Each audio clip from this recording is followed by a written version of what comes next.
dia, boa tarde, boa noite. Eu sou Stephanie. Este é o Português em 10 minutinhos. Estamos na aula 16, no módulo 3. E na aula de hoje vamos falar sobre apresentações em reuniões. No caso, apresentações em slides, sabe? Quando você organiza as suas ideias e apresenta para outros. Então, e vamos falar da variação ou variedade linguística. A gente vai ver que existem vários tipos e você vai entender qual é a que seria mais adequada em cada caso. Então, como a gente está falando de apresentações, eu queria saber um pouco aqui qual é o seu nível de estresse ou relaxamento diante de cada categoria, vamos dizer assim, de apresentação. Primeira coisa, 0 é o que for relaxante para você e 10 estressante. Como você classificaria fazer uma apresentação com apoio de slides para seus colegas? E com slides para clientes. Com PowerPoint, com slides, mas para seus superiores, chefes, líderes, managers, com apoio de PowerPoint, mas em outro idioma.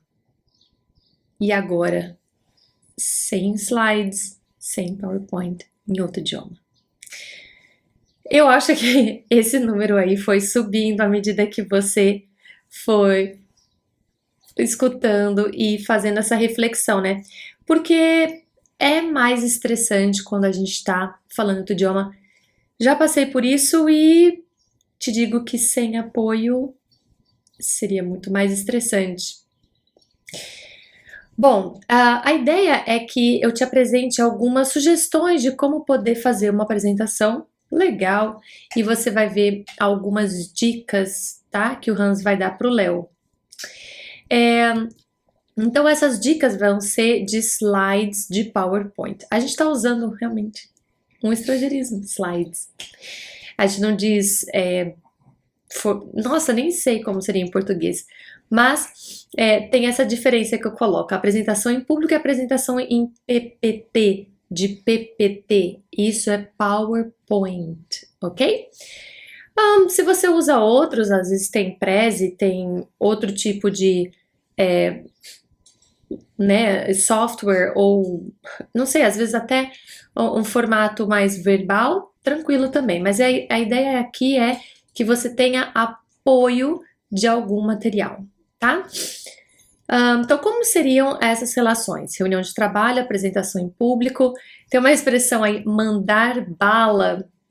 Você pode pensar que bala poderia ser aquele doce que a gente dá para as crianças, ou bala de revólver. Então, na verdade, essa é uma expressão do tipo, vai fundo.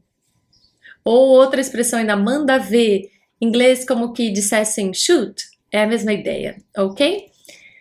Depois a audiência, acho que fácil de entender, e orador, né? Então quando a gente pensa numa apresentação, é uma pessoa que está falando, outra que está escutando, então quem que é quem aí, tá?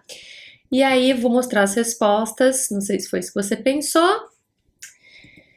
Bom, como eu dizia que eram apresentações para reuniões, vale lembrar que é um ambiente mais formal, tá? Então, como aí eu coloco que essa é uma característica de ser algo planejado para membros da equipe ou da empresa, para debater projetos, fazer avaliações, enfim, isso seria uma reunião de trabalho.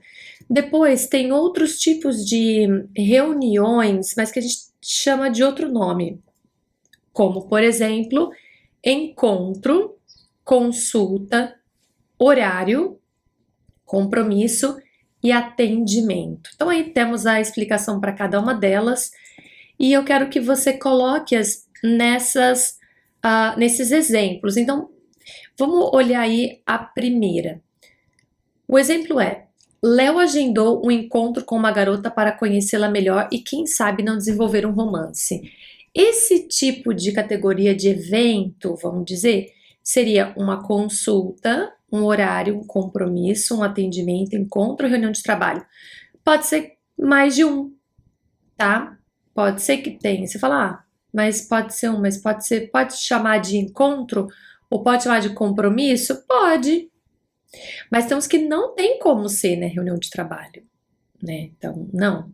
Então aí você tem 6 opções, 6 categorias que você vai colocar o nome para cada uma delas. Eu vou pausar agora para você fazer e as respostas. Ok. Seguimos aqui então o que eu dizia sobre a variação ou variedade linguística. Pode encontrar com esses dois nomes, até variante eu já vi. Tá. De qualquer forma, é você pensar na palavra que deriva ela, que é o verbo variar, ou seja, permitir mais de um tipo. Mais um tipo de quê? De linguagem. Como assim? Mas falando na língua portuguesa, são jeitos de falar, né? Eu já mostrei para vocês que às vezes tem uma maneira mais formal, outra mais informal. Saiba quando usar cada uma delas, ok? Temos o âmbito social, situacional, histórico e geográfico. Então, cada um desses elementos define ou ajuda a definir onde é que eu estou e o que é que eu vou falar e como vou falar. Percebe as sutilezas? Sim. No caso do ambiente de trabalho, normalmente utilizamos algo mais formal. Porém, se é uma reunião com colegas, ou seja, algo mais relaxado, sem tanto estresse, você pode utilizar uma linguagem um pouquinho mais informal, que foi o caso aqui dessa reunião com o Léo e o Hans. Ele diz, tem um minuto? Essa expressão, tem um minuto, também é uma informalidade. Pode dizer, eu gostaria de agendar uma reunião com o senhor. Isso é mais formal, né? Aí ele, claro, manda bala. Olha o Hans utilizando expressões em português. Manda. E aí depois, o outro destaque aí foi, nem que a vaca tussa. Gente, vaca é o animal. Tussa é do verbo tossir, que é fazer isso. Já imaginou uma vaca tossindo? Quer dizer, impossível, né? Tipo assim, esquece, não tem jeito. Não tem jeito de quê? Do Léo se aventurar e fazer uma apresentação. Mas o Hans vai dar uma ajuda, vai dar algumas dicas, né? De elementos que ele pode utilizar. Lembrando que tem variedades. Essa variedade que você viu é mais jovial, é mais moderna, tem gírias, expressões idiomáticas. Vamos ver exemplos. Aqui tem um e-mail. Quero que você leia este e-mail. E aí, vamos pensar aqui. Qual é a variedade linguística?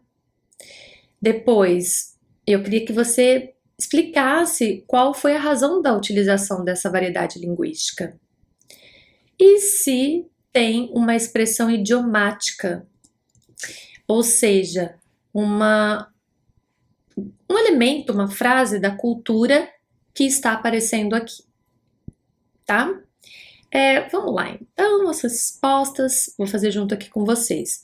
Na letra A, é formal, com certeza. Você tem o gostaria, prezado, né? Verifique, peço-lhe. Gente, olha esse pronome, olha essa ênclise, olha esse uso da vírgula, por gentileza. Olha que lindo, né? Então, traz a formalidade, sim, a escolha, porque é o ambiente de trabalho, né? É um e-mail.